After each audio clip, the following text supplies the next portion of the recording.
Finger on the trigger, finger on the trigger. Finger on the trigger, finger on the trigger.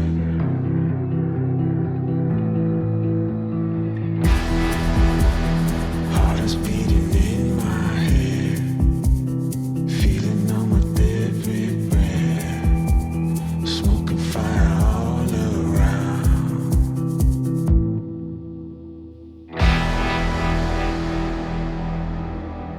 Finger on the trigger, finger on the trigger.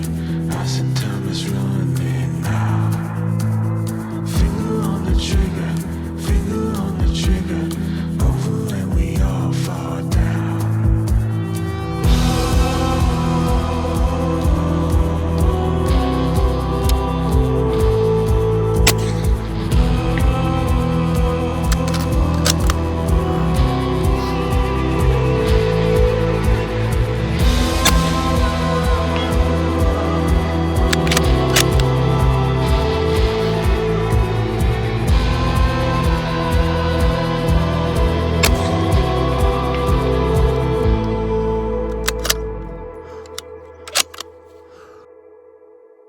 Welcome, gentlemen.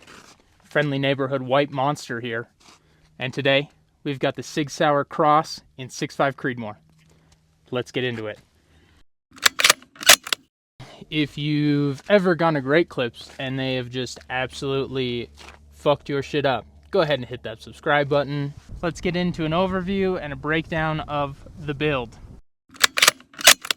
Alright, fellas, apparently I'm Honest Outlaw because the wind is going 100 miles an hour right now, so hopefully you can hear me. Starting tip to butt like my favorite breeder, we've got the Silencer Co. Hybrid 46M in the long configuration with the Silencer Co. suppressor wrap on there. This is the lower temp wrap. I've mentioned in previous videos, I'm not a huge fan of it. Moving on, we've got the Magpul bipod. This is just the M-Lock one. I took this off of another rifle. A lot of people aren't a fan of it because it's not super stable, but I like it because it's light and I'm a Magpul shill. Optics, big duality of man moment. This is a Vortex Diamondback 4-12 by 40. I do plan on putting a nicer optic on this gun. This I just took off another gun. Don't tell my dad, I took it off his AR. But he doesn't watch my videos, so. Why are we still here? Just to suffer? And that's all that's on there. I do have a little pick rail up front here for mounting this clip-on thermal. This is the D&T Hydra. These are so hot right now, so hot. I got mine before everybody was making videos on it, so there you go. I'm just in the zeitgeist. I will be trying to get some footage with that, some shooting with that, and probably will be doing a whole video on that thermal alone. But that's the build, fellas. The Cross family of rifles debuted in 2019, 2020, I think, somewhere around there. This specific one is the 18-inch barreled 6.5 Creedmoor. Just the standard one. They do come in multiple calibers, 308, they make Magnum ones now, and ones like the Sawtooth that have a carbon fiber barrel and such. Fully adjustable stock. You can change the comb height, cheek riser. You can change the height of the rubber pad on the back, as well as the length. This part right here comes out. The stock is also folding. It folds to the side of the bolt handle, which I know a lot of people are particular about. It does have an ambi safety, which as a disabled person myself, I am a fan of. The bolt is a 60-degree throw, I believe. It's pretty smooth. Doesn't take a lot of force to manipulate it. The magazines are standard, like the AC PMags. They do have a different follower in them though that has this little lip that's supposed to help with feeding 6.5 specifically. I haven't had any issues with feeding. I've also only put a couple boxes through it because I'm poor and ammo's expensive. Ergos, they're good. Yeah, It's pretty similar to an AR. The grip is an AR grip. You can put any grip on there you like. I don't have any problem with the Sig one that it came with. Pretty vertical. I like it. I find the stock really comfortable, especially with all that customizability, I guess is the word you'd use. And it's light. Like, even with the can on there, which is pretty heavy, it's not bad at all. If you're a fan of the channel, which most of you aren't, you'll know that I was hunting with the Sig 716i, the 308 battle rifle, more or less, and that thing is a pig compared to this. I will be hunting with this, and I plan on doing a follow-up video. This video is more of just like a first look, first impressions, a couple times out at the range. I've just been itching to get it out and shoot it and make a video on it for you guys. So, but overall, I think they knocked it out of the park ergonomically. Shooting experience. This trigger is an adjustable 2-stage 2 to 4 pound trigger, I believe. Mine is breaking at just over 2. I'll do just so you can see. It's interesting for a bolt gun trigger. It does have a little bit of over travel. I mean, I really like the trigger, but just so there's the first stage, wall, break, and then it comes all the way back here a little bit, which is interesting. It doesn't bother me. It's just different. But I really like the 2-stage part of the trigger. Recoil wise, it's not bad at all. I mean, it's 6.5 Creedmoor, right? It's not gonna recoil like anything at all.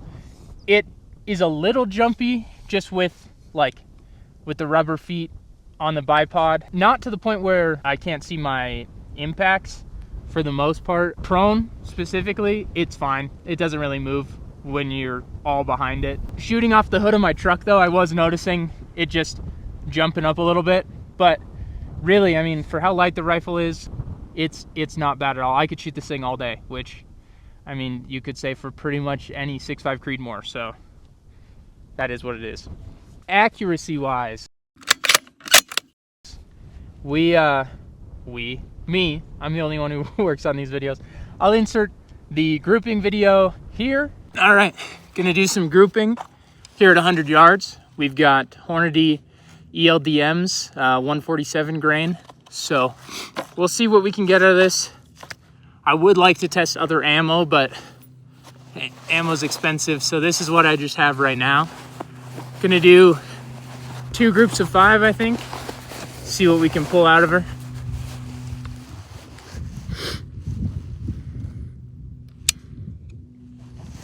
Target is at 100 yards.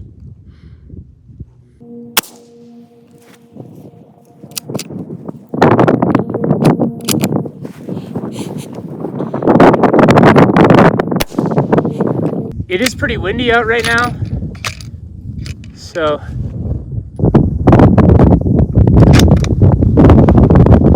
oh, my target fell over. Sick.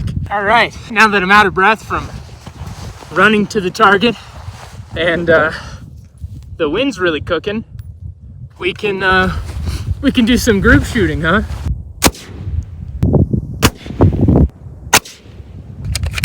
Group number 2. And my target fell over. Fuck me. There are times to charge, fellas. Less than ideal conditions. I've got, out of breath, wind's howling. Any other excuses I can make up?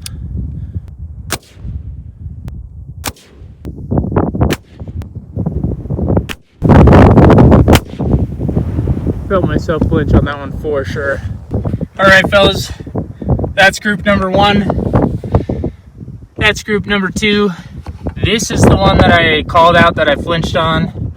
Those are pretty good. They're not great groups. I'll try to remember to post a grouping size when I'm editing, but less than ideal for sure. But considering the conditions, I'm okay with it. I can get better, and I need to do some ammo testing as well. So talk about the groups a little bit. They're a little bit bigger than I would have hoped for.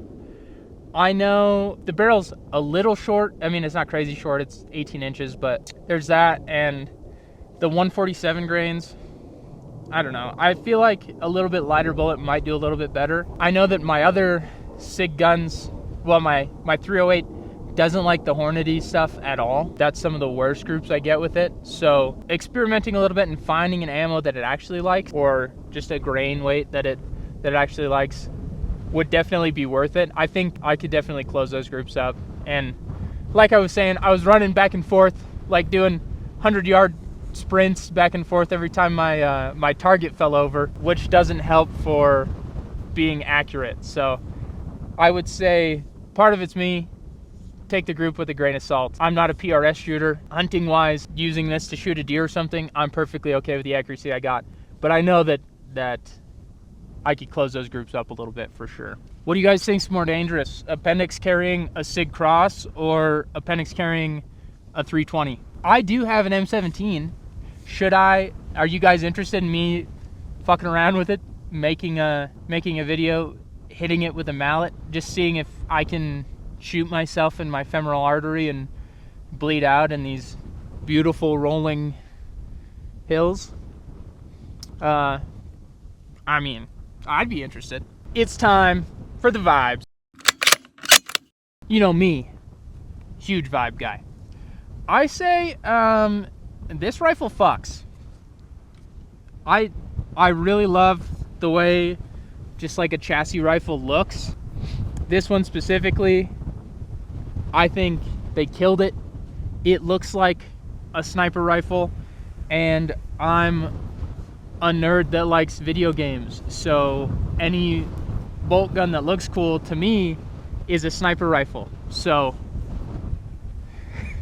there. But I give it a 10 out of 10 for vibes. Love the way it looks, love the way it feels. This is definitely going to be a go-to rifle for me if I don't have any problems with it. Problems or cons of this rifle? One thing, which may or may not be a con depending on who you are, this barrel is tapered. You do need the taper collar if you want to put a muzzle device or a suppressor on it or something. Fortunately, SIG now ships these guns with the collar. I can't tell you the amount of times that I've bought a SIG gun with a tapered barrel and it doesn't come with the collar, and then I have to order a $12 collar for the barrel. Just, you know, SIG things. That being said, it comes with the collar, so I'm happy with it. The other thing is, one thing I've seen other people complain about on the gun is the safety. If you don't do it in one fluid motion, it does like to catch right in the middle there at about the 45.